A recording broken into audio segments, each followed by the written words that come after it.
ତିମି ସ୍ୱଜନ ସମସ୍ତ ଆତ୍ମା ଯେତେ ଆତ୍ମା ସଂସାର ଭିତରେ ଅଛି ସବୁଠାରୁ ଶ୍ରେଷ୍ଠ ଆତ୍ମା ହେଉଛି ମଣିଷ। ସମସ୍ତଙ୍କୁ ମୋର ସପ୍ରେମ ଜୟଜୀତ।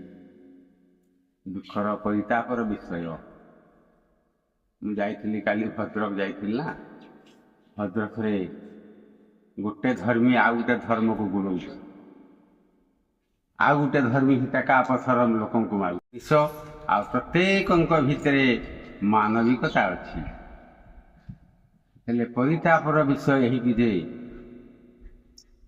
ଶହ ଶହ ବର୍ଷ ପୂର୍ବରୁ ଯେଉଁମାନେ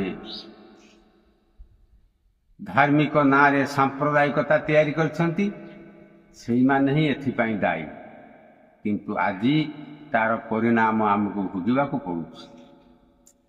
ତେଣୁ ବହୁତ ଧର୍ମ ତିଆରି କରିଦେଲେ। ଯେତେବେଳେ ଯେ ମଣିଷ ଆସିଲା, ବୁଦ୍ଧିମାନ ମଣିଷ ଆସିଲା, ତା ବୁଦ୍ଧି ବଳରେ ସେ କିଛି ଲୋକଙ୍କୁ ଗ୍ୟାଦରିଂ କରି ବିଭିନ୍ନ ଧର୍ମର ସାମ୍ପ୍ରଦାୟିକତା ତିଆରି କରିଦେଲା, ଯେଉଁଥିପାଇଁ କି ଆଜି ସମ୍ପ୍ରଦାୟ ଭିତରେ ହଣା କଟା ମରା ପିଟା ଚାଲିଛି। ତେଣୁ ଏତେ ଦୁଃଖ ଲାଗୁଛି ଯେଉଁମାନେ ଇଏ ଭାରତବର୍ଷରେ ବହୁତ ଧର୍ମ ତିଆରି କରି ଧର୍ମ ନାଁରେ ବା ନିଜ ନାଁରେ କି ବହୁତ ଧର୍ମ ତିଆରି କରିଦେଇ ଗଲେ, ସେଇମାନେ ହେଉଛନ୍ତି ଆଜିର ପରିଣାମର ଦାୟୀ।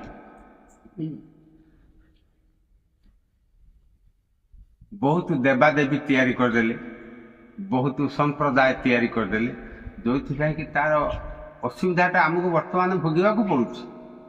କିନ୍ତୁ ଆପଣ ବିଚାର କରିକି ଦେଖନ୍ତୁ ତ, ଯେଉଁ ହିନ୍ଦୁ ଭାଇମାନେ ମୁସଲମାନକୁ ବିରୋଧ କରୁଛନ୍ତି, ଯେଉଁ ମୁସଲିମ ଭାଇମାନେ ହିନ୍ଦୁ ଧର୍ମକୁ ବିରୋଧ କରୁଛନ୍ତି,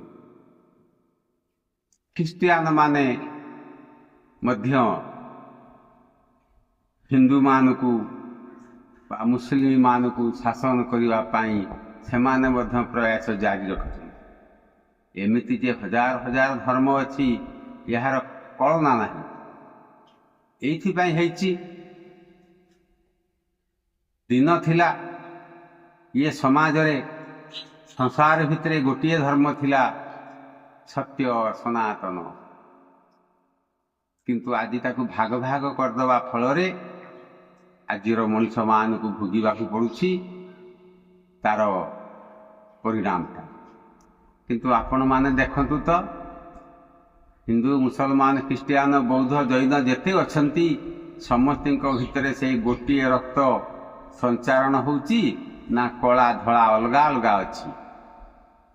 ଯେମିତି ସବୁ ଗାଈର କ୍ଷୀର ଏକ ଧଳା, ସେ ଜର୍ସି ଗାଈ ହଉ, ପଞ୍ଜାବୀ ଗାଈ ହଉ, ହରିୟାଣା ଗାଈ ହଉ, ଦେଶୀ ଗାଈ ହଉ, ସବୁ ଗାଈର କ୍ଷୀର ହେଉଛି ଧଳା।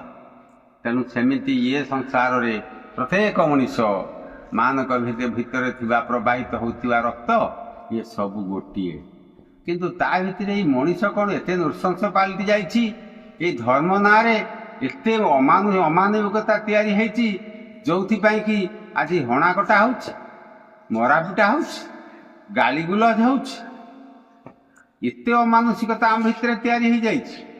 ଏଇଥିପାଇଁ ତିଆରି ହେଇଛି, ବହୁ ଦେବାଦେବୀ ତିଆରି ଫଳରେ ବହୁ ଧର୍ମ ମଧ୍ୟ ତିଆରି ହେଇଯାଇଛି। କିନ୍ତୁ ଆପଣ ସତରେ ବିଚାର କରିକି ଦେଖିବେ ତ,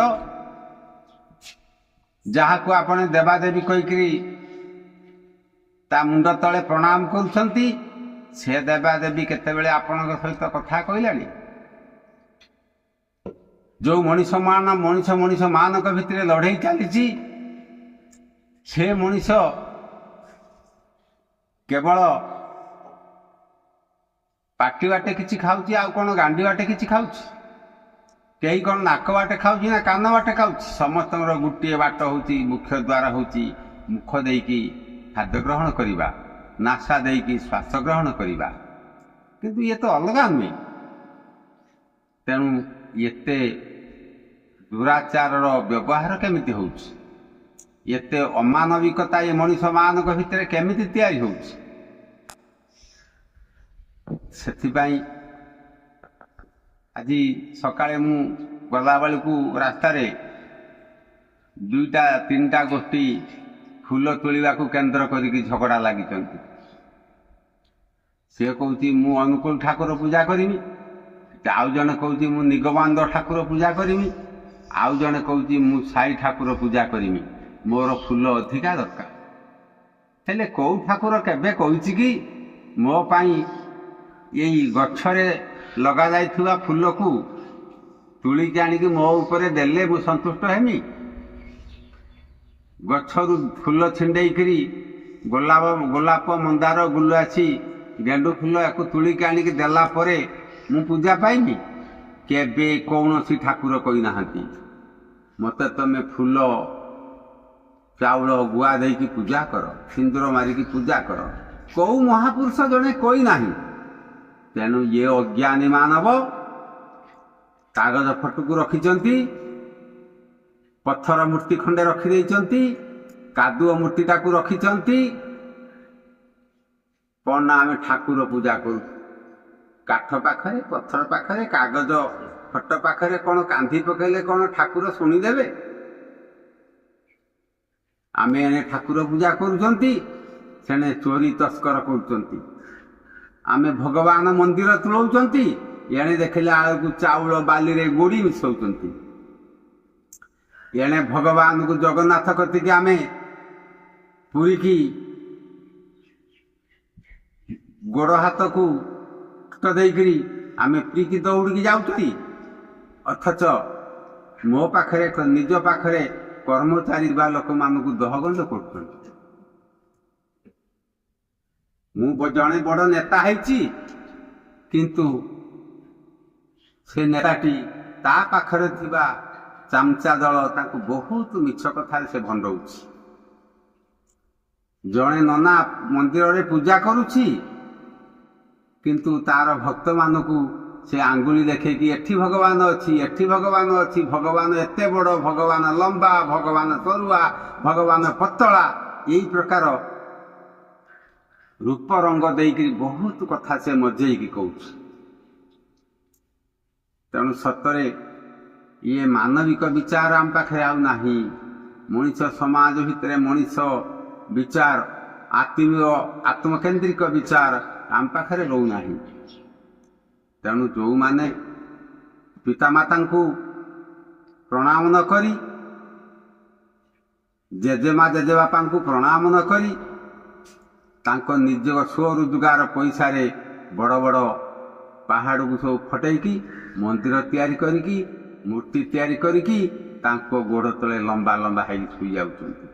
ହେଲେ ବିଚାର କରିଛନ୍ତି କେବେ କୌଣସି ଦିନ, କେଉଁ ମୁହୂର୍ତ୍ତରେ, କେତେବେଳେ କେଉଁ କାଠ ପଥର କାଗଜ ଠାକୁର ଆପଣଙ୍କୁ କିଛି ବି ଦେଲାଣି?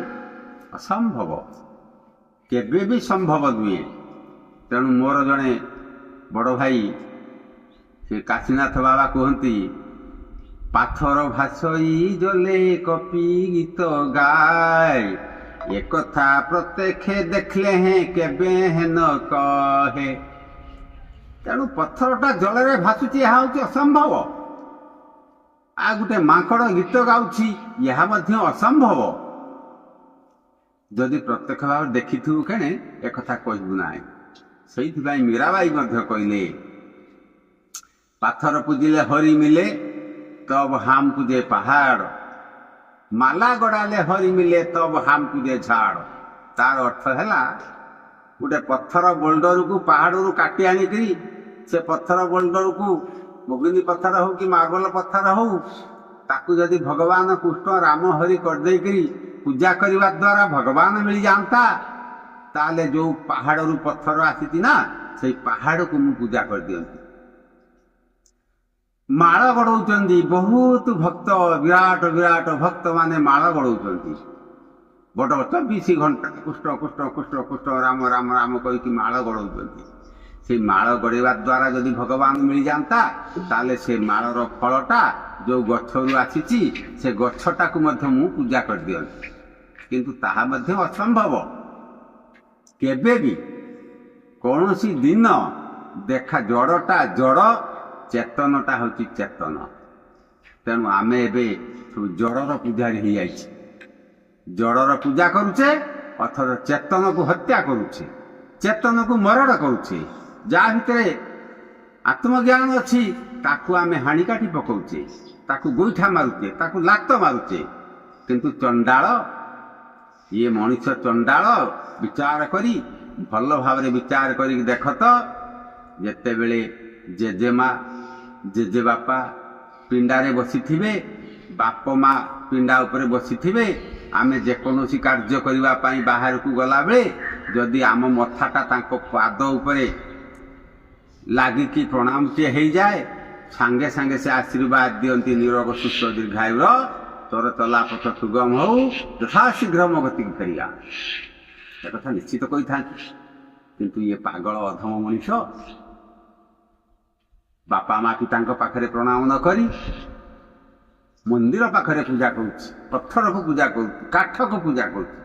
ଏତେ ଚଣ୍ଡାଳ ଏ ମଣିଷ ହେଇଗଲା, ଏତେ ନୃଶଂସ ହେଇଗଲା, ଏତେ ଅଜ୍ଞାନ ହେଇଗଲା, ଏତେ ବଡ଼ ମୂର୍ଖ। ଇଏ ମୂର୍ଖ ଆଣିକି ଚାଲିବାଟା କି କଷ୍ଟ। ହେଲେ ମୋତେ ମଧ୍ୟ ଗାଳି ଦିଅନ୍ତି ଅନେକ ଲୋକ, ଯେ ତମେ ଠାକୁରକୁ ମାନୁନାହଁ, କାଠ ପଥରକୁ ମାନୁନାହଁ। ଆରେ ପାଗଳ, କାଠ ପଥରକୁ ପୂଜା କରିବା ଦ୍ୱାରା, କାଗଜ ଫଟୋ ରଖିକି ପୂଜା କରିବା ଦ୍ୱାରା ଯଦି ମୋ ପେଟ ପୁରି ଯାଉଥାନ୍ତା ତାହେଲେ ମୁଁ ଆଉ କିଛି କାମ କରନ୍ତିନି। ତେଣୁ ସବୁ ଶାସ୍ତ୍ରରେ କୁହାହେଇଛି କର୍ମ ତୋହର ନିଜ ଗୁରୁ। ଯାହାକୁ ଆମେ ରାମ ରାମ ଡାକୁଛନ୍ତି, କୃଷ୍ଣ କୃଷ୍ଣ କହୁଛନ୍ତି, ସେମାନେ ମଧ୍ୟ କହିଛନ୍ତି କର୍ମ ତୋହର ନିଜ। କର୍ମ ହେଉଛି ମୋର ଗୁରୁ, କର୍ମ ହେଉଛି ଶ୍ରେଷ୍ଠ କାର୍ଯ୍ୟ, କର୍ମ ହେଉଛି ଶ୍ରେଷ୍ଠ ଧର୍ମ। ତେଣୁ କି କର୍ମ କରି ଭବୁ ପାର କହ ହେ କମଳାର ବଳ। ତେଣୁ କୋଉ କର୍ମ କଲେ ଆମେ ଏ ସଂସାରରୁ ପାର ହବୁ? ବିଚାର କରନ୍ତୁ। ସତରେ ଏ ମଣିଷ ନିଜ ଯୋଉଠି ଶକ୍ତି ମିଳିବ, ଯୋଉଠି ଆଶୀର୍ବାଦ ମିଳିବ, ଯୋଉଠି ପାୱାର ମିଳିବ, ଯୋଉଠି ମାନସିକତା ପୂର୍ଣ୍ଣ ହବ, ସେ ଜାଗାରେ ଆମେ ମଥା ନଉନେଇ, ସେଠି ପ୍ରଣାମ ଆମେ କରୁନାହାନ୍ତି। କିନ୍ତୁ ଆମେ ଷ୍ଟାଇଲ ମାରିକି, ଗୋଟେ ଫୁଲର ଡାଲା ଧରି, ମୁହଁରେ ଲିପଷ୍ଟିକ ମାରିକି, ଆଉ ଭଲ ଶାଢ଼ୀ ପିନ୍ଧିକି, ଚକାଚକ ଶାଢ଼ୀ ପିନ୍ଧିକି, ଫୁଲ ଡାଲା ଧରି ମନ୍ଦିର ମୁହାଁଉଛନ୍ତି। ହବ କ'ଣ? ଶ୍ୱଶୁର ଶାଶୁ ଘରେ ଟିକେ ଚା ପାଇବେନି, ଅଥଚ ବୋହୂ ତାର ଷ୍ଟାଇଲ ମାରିକି ଭଲ ଶାଢ଼ୀ, ଚକାଚକ ଶାଢ଼ୀ ପିନ୍ଧିକି ମନ୍ଦିରକୁ ବାହାରିବ। କୋଉଠି ଯାଉଛୁ? ମୁଁ ମନ୍ଦିରକୁ ଯାଉଛି।